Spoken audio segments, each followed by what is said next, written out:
सर्वधि साक्षिभूतं भावातीतं त्रिगुणरहितं सद्गुरुं तं नमामि, सद्गुरुं तं नमामि। गुरुर्ब्रह्मा गुरुर्विष्णु गुरुर्देवो महेश्वरः, गुरुर्साक्षात् परब्रह्म तस्मै श्री गुरुवे नमः, तस्मै श्री गुरुवे नमः, तस्मै श्री गुरुवे नमः।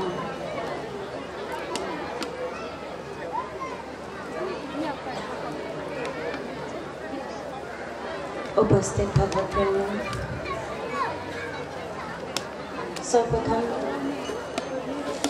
आप समस्त जिज्ञासु आत्माओं का ब्रह्म ज्ञान केंद्र नेपाल के इस दिव्य तत्वधाम में हार्दिक अभिनंदन करते हैं, साधुवाद करते हैं, सुस्वागत करते हैं। हम सभी जो आज एक बार फिर प्रभु की असीम अनुकंपा को हृदयस्थ करते हुए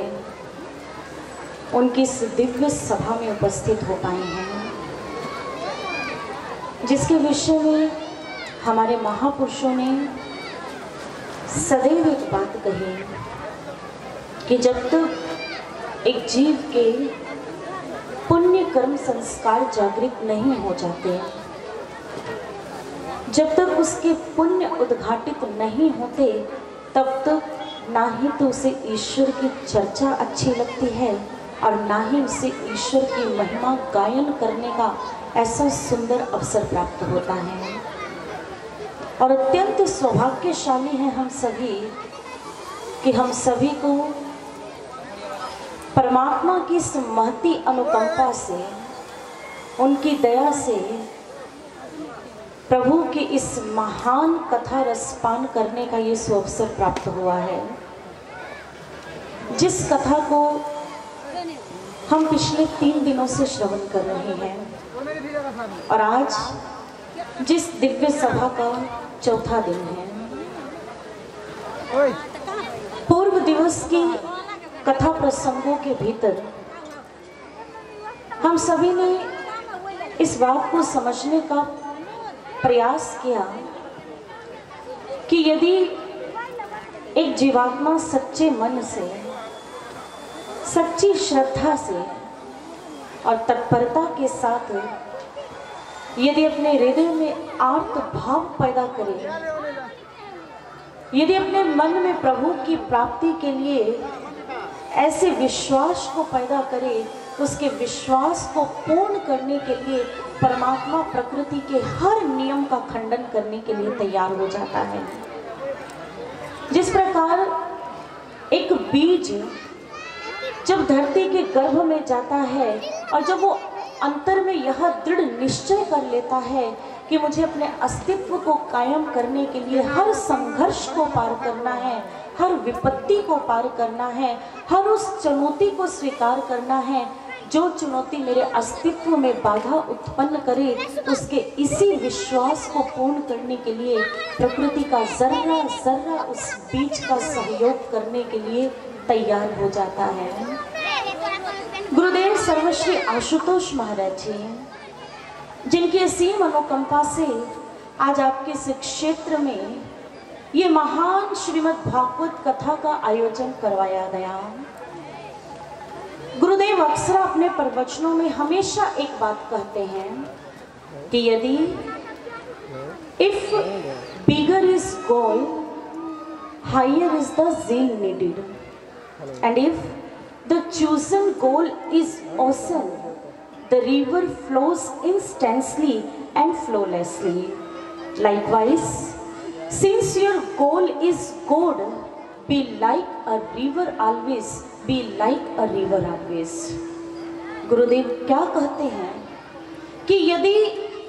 एक इंसान का जो लक्ष्य होता है, यदि उसका लक्ष्य जितना बड़ा और जितना महान होता है, उसका प्रयास भी उतना ही महान होता है। और गुरुदेव एक छोटे से उदाहरण से बहुत सुंदर समझाते हैं कि जैसे एक सरिता होती है, एक नदी होती है। जब एक नदी अपने जीवन का एक उद्देश्य निर्धारित कर लेती है कि मेरे जीवन का उद्देश्य महासागर में मिल जाना है, तो उसका प्रयास भी उतना ही विशाल होता चला जाता है। वो नदी कभी रुकती नहीं, कभी थमती नहीं, कलकल करती हुई निरंतर बहती जाती है, निरंतर बहती जाती है। और उसके प्रयासों को एक दिन ऐसी सफलता मिलती है कि वो सरिता बहती हुई अपने विशाल सागर में मिल जाती है। गुरुदेव सर्वश्री आशुतोष महाराज जी भी यही समझाते हैं कि जब एक जीव अपने जीवन रूपी इस बहती हुई सरिता को यदि परमात्मा रूपी विशाल सागर में मिलाने का उद्देश्य, मिलाने का लक्ष्य यदि निर्धारित कर लेता है, तो उसका प्रयास भी ऐसा ही अटूट होना चाहिए। उसके कदमों की जो गति है वो भी निरंतर प्रवाहित रहनी चाहिए, तब जाकर वो अपने विशाल सागर परमात्मा में मिल सकता है, अन्यथा नहीं। और यही बात हमारे शास्त्रों के अंदर स्वामी विवेकानंद जी ने भी कही। स्वामी विवेकानंद जी अपने विचारों के अंदर अक्सर जनमानस को जगाने का प्रयास करते हैं और हमेशा यही कहते हैं कि उत्तिष्ठित जागृत एंड प्राप्य विराम निबोधत, कि जब तक तुम्हारे सामने तुम्हारा लक्ष्य प्रकट ना हो जाए तब तक निरंतर चलते रहो, क्योंकि जब तक आप उस लक्ष्य को प्राप्त नहीं कर लेते, इन कदमों की गति को रोकना नहीं। क्योंकि नदी का जल यदि बहता रहता है तो ठीक रहता है, यदि वही जल कहीं एक स्थान पर यदि रुक जाए, ठहर जाए, तो वही जल गंदगी का अपने भीतर समावेश कर लेता है और अपने स्वरूप को कीचड़ में बदल देता है। लेकिन वही जल यदि निरंतर गतिमान रहता है, निरंतर प्रयत्न करता है, तो एक दिन उसके प्रयत्न को सफलता मिलती है और वही जल विशाल सागर में मिलकर अपने मय को खो देता है और स्वयं सागरमय हो जाता है। और इसी बात को भक्त प्रहलाद के जीवन ने भी कल हमारे सामने बखूबी इस चीज का संदेश रखा। भक्त प्रहलाद की जीवन गाथा भी हमें यही संदेश देती है कि जब एक जीवात्मा अपने भीतर में उस प्रभु के लिए अटूट विश्वास को पैदा कर लेती है, एक ऐसी श्रद्धा को जब अपने भीतर में जन्म दे देती है, तो उसके श्रद्धा के पौधे को पल्लवित व पुष्पित करने के लिए वो नारायण स्वयं प्रकृति के नियम को तोड़ देता है और अपने भक्त के विश्वास की जीत करता है। और यही बात हम पिछले कई दिनों से भी श्रवण कर रहे हैं। अनेक भक्तों की गाथाओं को हमने श्रवण किया, महापुरुषों के मुख से निकले हुए अनेक विचारों को श्रवण किया, और उन समस्त विचारों का सारांश यही निकल कर आता है कि यदि एक जीवात्मा परमात्मा रूपी सागर में यदि लय होना चाहती है, तो उसे अपने जीवन में एक ऐसे ब्रह्मवेता संत की खोज करनी होगी, एक ऐसे तत्ववेता गुरु की शरण में जाना होगा, जिस गुरु की शरणागति होकर ध्रुव ने अपने अंदर में नारायण के चतुर्भुज स्वरूप का दर्शन किया, जिस गुरु की शरणागति होकर प्रहलाद ने अपनी भक्ति के उस अंकुर को इतना अधिक बढ़ा लिया कि ईश्वर उसकी भक्ति से प्रसन्न होकर उसके सन्मुख प्रकट हो गए। आज बहुत से लोग, ये यूं कहे कि समस्त जनमानस आज अपने मन में एक प्रश्न को लेकर दिन रात चलता है, और उनका प्रश्न यही होता है कि जब परमात्मा की भक्ति का जो विषय होता है, उस विषय में मात्र दो पात्र की भूमिका होती है, एक भक्त और एक भगवान। भक्त भगवान की भक्ति करता है और भगवान भक्त पर अपना संपूर्ण वात्सल्य लुटाते हैं। इस भूमिका को निभाने में मात्र दो पात्रों की आवश्यकता है। तो फिर भक्त और भगवान की इस भक्ति के बीच में ये तीसरा पात्र गुरु की क्या भूमिका है? अक्सर लोगों के मन में ये प्रश्न उठता है, और इस प्रश्न का सही उत्तर न मिलने के कारण शायद हमारी भक्ति का जो प्रथम सोपान है, हम उस सोपान तक भी नहीं चढ़ पाते हैं। भगवत प्रेमियों, भगवान श्री कृष्ण ने अर्जुन को स्वयं गीतोपदेश देते हुए यह बात कही थी कि अर्जुन, यदि कोई भी प्राणी मुझे मेरे तत्व स्वरूप से यदि जानना चाहता है, मानना नहीं, यदि कोई प्राणी मेरे तत्व स्वरूप अर्थात मेरे उस प्रकाश रूप का यदि दर्शन करना चाहता है, तो उसे गुरु की शरणागति अवश्य होना होगा। गुरु की शरणागति के बिना उसे मेरे तत्व स्वरूप का दर्शन नहीं हो सकता। और जब तक एक जीव मेरे तत्व स्वरूप का दर्शन नहीं करेगा, तब तक उसकी भक्ति पूर्ण नहीं हो सकती, उसकी भक्ति अपूर्ण ही रहेगी। अब यहाँ हम ठहर कर थोड़ा विचार करके देखें कि भगवान श्री कृष्ण ने स्वयं अपनी वाणी से, स्वयं अपने विचारों से हमें इस मार्ग को दिखाने का प्रयास किया कि यदि जीवन में ईश्वर की शाश्वत भक्ति प्रपन्न करना चाहते हो तो गुरु रूपी सेतु को तो पार करना ही होगा। क्योंकि गुरु का अर्थ ही होता है, यदि हम गुरु के शाब्दिक अर्थ का यदि खंडन करें तो ये गुरु जो शब्द है वो दो वर्णों के मेल से बनता है, गु जमा रू। शास्त्रों में गुरु की परिभाषा हमारे सम्मुख रखते हुए कही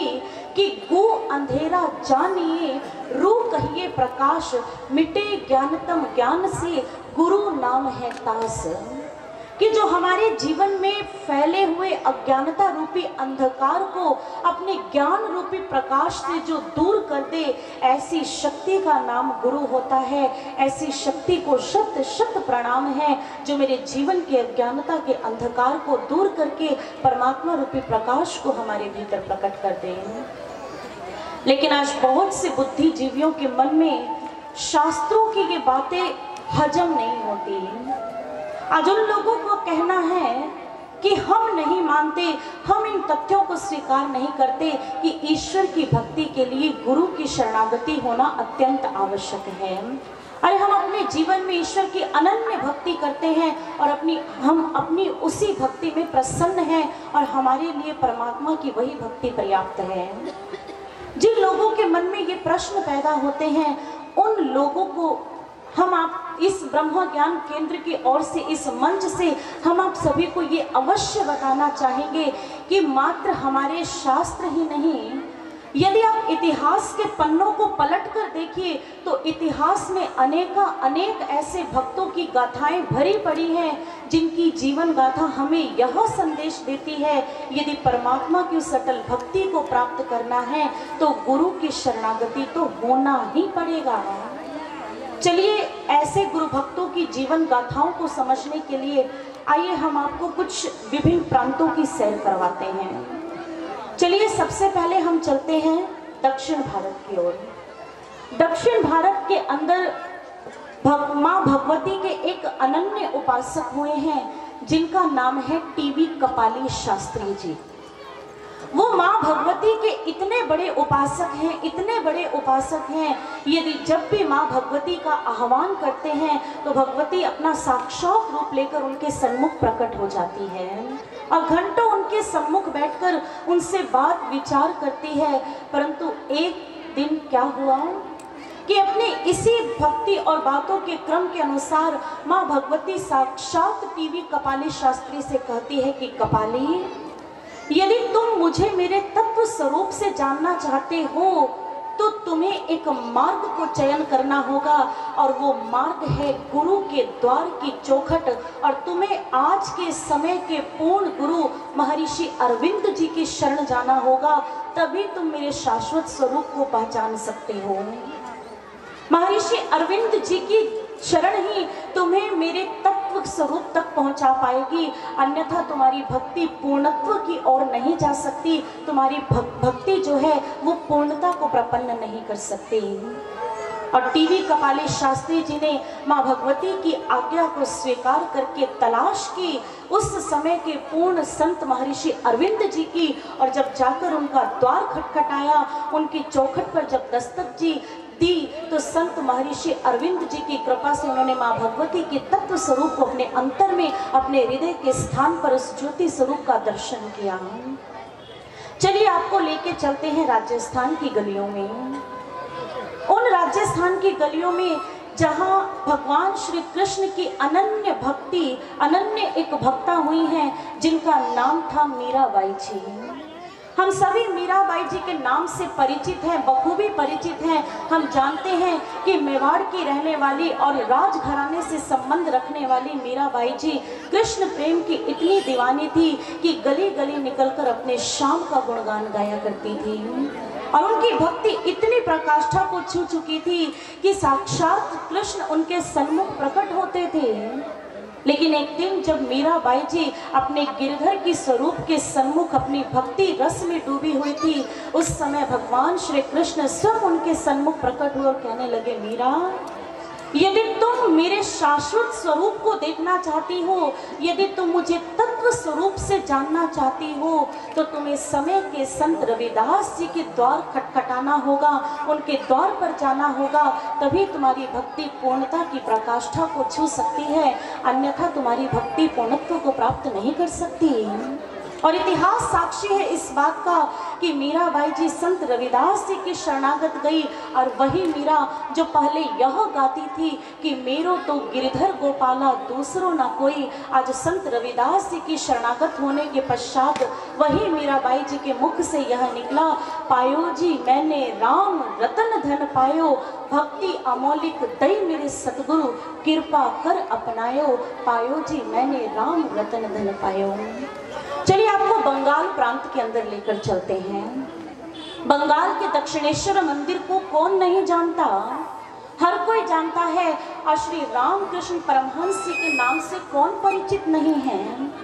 हम सभी जानते हैं कि रामकृष्ण परमहंस जी माँ काली के इतने अनन्य उपासक थे कि माँ काली उनके समक्ष प्रकट हो जाती थी, घंटों उनके सम्मुख बैठकर अपनी गोद में उसके सर को रखकर उनके सर को सहलाया करती थी, स्वयं अपने हाथों से उसे भोजन करवाया करती थी। लेकिन माँ काली की इतनी अनन्य भक्ति को प्रपन्न करने के पश्चात भी माँ काली ने स्वयं उन्हें कहा था कि राम,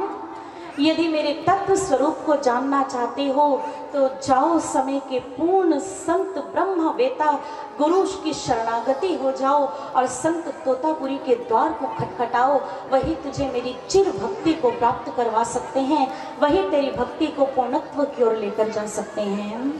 ऐसे अनेक असंख्य उदाहरण हैं भगवत प्रेमियों, आपको कितने उदाहरण रखें। ये समस्त उदाहरण मात्र हमारे लिए एक प्रकाश का कार्य कर रहे हैं और मानो हमें यह समझाते हैं, यदि अपने जीवन के अंदर उस परमात्मा रूपी विशाल सागर में यदि मिलना चाहते हो, यदि अपने जीवन की ज्योति को परमात्मा रूपी महाज्योति में विलीन कर देना चाहते हो, तो उसके लिए गुरु रूपी तीर्थ का चयन तो करना ही होगा, क्योंकि गुरु के चरणों में ही सारे तीर्थ होते हैं, गुरु के चरणों में ही समस्त तीर्थ धाम होते हैं, और गुरु के चरणों को ही सर्वोपरि कहा गया, गुरु को ही ब्रह्मा का रूप कहा गया, गुरु को ही विष्णु का रूप कहा गया, गुरु को ही महेश का रूप कहा गया। जिस प्रकार ब्रह्मा सृष्टि की रचना करते हैं, विष्णु इस सृष्टि की पालना करते हैं और महेश इस सृष्टि के हानिकारक तत्वों का संहार करते हैं, ठीक इसी प्रकार गुरु भी जब एक जीव के जीवन में आता है तो ब्रह्म बनकर उसके जीवन का जन्म करते हैं, उसके आध्यात्मिक जीवन को जन्म प्रदान करते हैं। वही तत्ववेता गुरु विष्णु बनकर उसके भीतर में दिव्य गुणों की पालना करते हैं, उसकी रक्षा करते हैं, और जब एक जीव के भीतर ऐसी बुराइयां पनपती है तो वही तत्ववेता गुरु शिव का रूप धारण करके उसके भीतर की बुराइयों का हनन करते हैं, उसका संहार करते हैं। शास्त्रों ने कहा कि गुरु के कंठ में साक्षात मां शारदा का निवास होता है, यदि गुरु के मुख से कोई भी श्री वचन निकले तो स्वयं भगवान भी उस वचन को काटने की शक्ति नहीं रखता। इसलिए हमारे शास्त्रों, हमारे ग्रंथों, हमारे महापुरुषों के कहे अनुसार कि यदि अपने जीवन का कल्याण चाहते हो, आत्मा रूपी इस ज्योति को यदि परमात्मा रूपी महाज्योति में मिला देना चाहते हो, तो गुरु के श्री चरणों का आश्रय प्राप्त कर लो, क्योंकि गुरु के चरणों में ही समस्त तीर्थ हैं, समस्त धाम हैं। और एक भक्त अपने भावों को भजनों का रूप देते हुए बहुत सुंदर कहता है। आइए भक्त के उस भाव को एक भजन के माध्यम से श्रवण करते हैं। सारे तीर्थ धाम आपके चरणों